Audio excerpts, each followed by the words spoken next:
Mahkamah Agung mengaminkan permohonan kasasi yang dilayangkan oleh mantan Kadif Propam Polri Ferdy Sambo. MA menganulir hukuman mati Ferdy Sambo menjadi hukuman seumur hidup. Kabar tersebut sebelumnya sudah pernah diprediksi oleh Menteri Bidang Politik Hukum dan Keamanan atau Menko Polhukam Mahfud MD yang meyakini bahwa Ferdy Sambo tidak akan dihukum mati. Mahkamah Agung mengaminkan permohonan kasasi yang diajukan mantan Kepala Divisi Propam Polri Ferdy Sambo.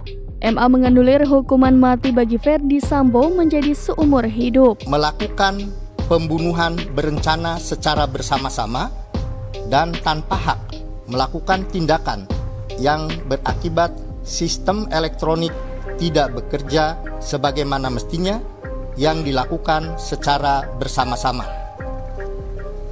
Pidana penjara seumur hidup.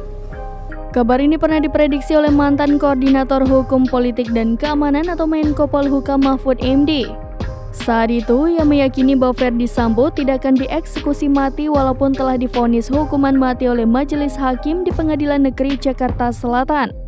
Keyakinan Mahfud itu didasari oleh KUHP baru atau Undang-Undang Nomor 1 Tahun 2023 tentang Kitab Undang-Undang Hukum Pidana pada tahun 2026 mendatang.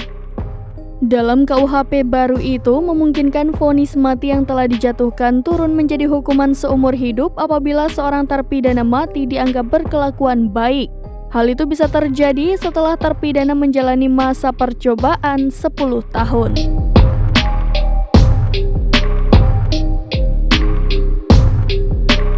Demikian informasi terkini Syederalun. Saksikan terus berita lainnya di kanal YouTube Serambi News, website dan Facebook serambinews.com.